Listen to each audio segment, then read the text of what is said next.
Hey guys, welcome back to the Cult Classic Cage Show, and it's a shame when I have to talk negatively about a highly anticipated game that, judging by the game's gameplay from all the people I've talked to about this game, the game actually has really awesome gameplay. And what I'm talking about is Monster Hunter Wilds, because despite the game having some great gameplay, it is still a struggle because gamers, especially on PC, are experiencing a ton of performance issues from bugs and glitches to just outright terrible performance, garbage visuals, the pop in, all sorts of crazy stuff, man. I feel bad for my fellow gamers because this is once again one of the most highly anticipated games this year, and for it to come out like this, to where it's a mixed bag because it's so hard to actually enjoy the fucking game because of how terrible the optimization is.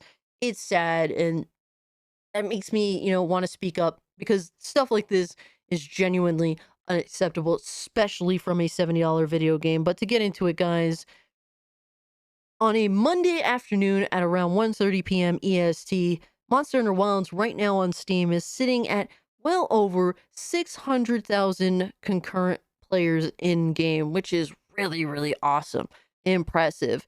But as you can see here, guys, that yeah, players aren't happy, man.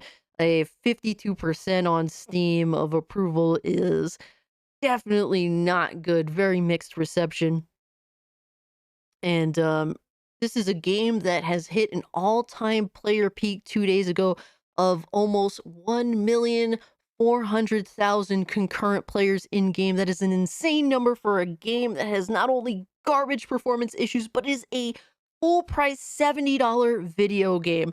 And to really just put it into focus for you guys, it is now within the top 5 games that have hit an all-time player peak on Steam. It is number 5 right now, and this is competing with all sorts of free-to-play games, games that are cheaper. That is crazy that Monster Hunter Wilds is within the top 5 on Steam. That is insanely impressive.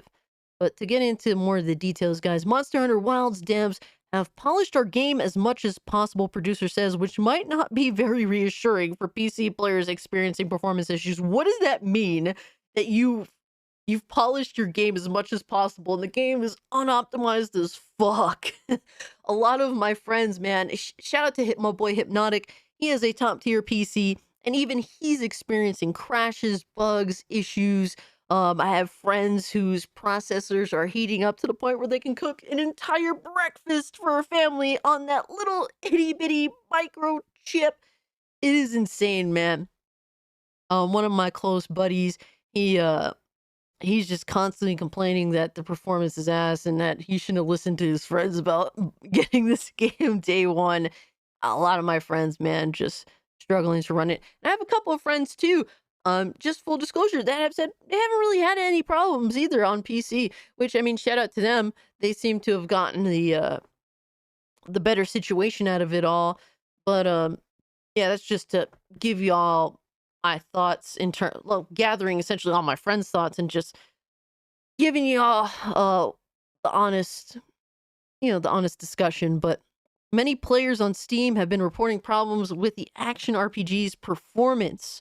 They said Monster Hunter Wilds has had a roller coaster of a first day on Steam because while it continues to break its own player records and climb higher up the all-time concurrent player record charts, it's also been hit with mixed reviews as a result of performance issues. This is despite the fact that devs say they have polished our game as much as possible. Many hunters are struggling to get Monster Hunter Wilds to run as it should. Its performance has been described as atrocious, and some have even claimed that the full release runs worse than the open beta did. Huh, now I wonder why that could be the case, guys. Let's take a gander at the Steam page for Monster Hunter Wilds, and look, as you can see, it's mixed. Let's scroll down and see what we got over here and why maybe the full release runs more garbage than the beta. And if you scroll down, oh, what do I see here? Incorporates third-party DRM Denuvo anti-tampering. So, on top of the fact that the game is unoptimized as shit by the developers, we have Capcom that chooses to slap Denuvo anti-tampering on the game, something that by fact hinders performance. All right, the person that runs the company, the CEO, whatever of Denuvo, wants to argue that's not the case. Bro, they took Denuvo anti-tampering off of Star Wars, the Star Wars game Jedi Fallen Order, and guess what?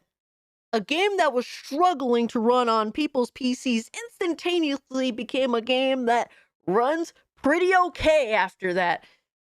To sit here and argue on whether Denuvo is an issue and hinders performance in gaming or not, you are ignorant to even want to have that conversation. The fact that Capcom thought it was acceptable to do this to a game that day one is chugging, they should be ashamed of themselves. This is unacceptable behavior.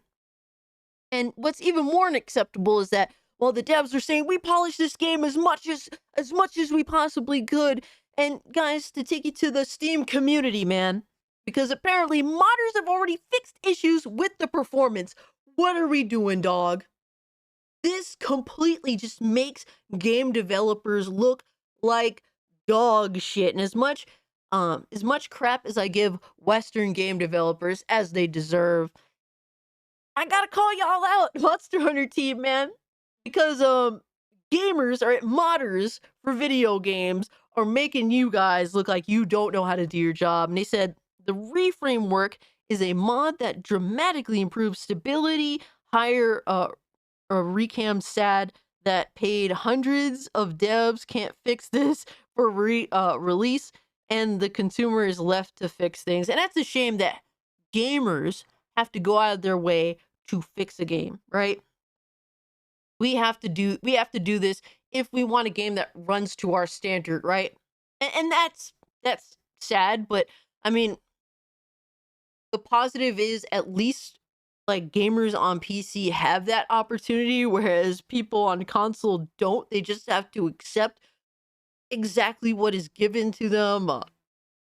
On PlayStation, if you try to return a game that you've already downloaded and launched, yeah, you're not gonna have a fun time getting that through with PlayStation, all right, their customer service. But if you're on the console, you just have to take what's given to you, and you have to depend on the developers to fix their own fuck ups when really some of them just quite frankly don't give a fuck or just whatever. But at least on PC, there's an opportunity to mod and try and fix our own issues. But even so, a $70 video game, this should not be an issue at all. Gamers shouldn't have to go out of their way to fix a game that they spent $70 fucking dollars on. All right. And in the comments here, Steam players saying, Bethesda, wait for the users to fix it for us. And it's like, it's almost like, yeah, they are adopting that Bethesda retard culture.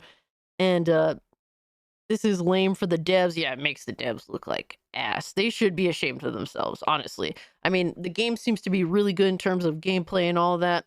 And a lot of people are very happy with what is presented in a lot of ways other than the performance. But yeah, unfortunately, when you can't even optimize your game, but modders can, you'll look like doo-doo.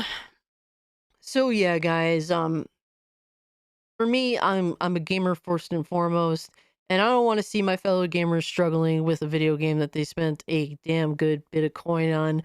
And it's good to speak out about this, and I hope that the game does get patched and improved, and that you guys do get the experience that you want, and that the game gets better over time.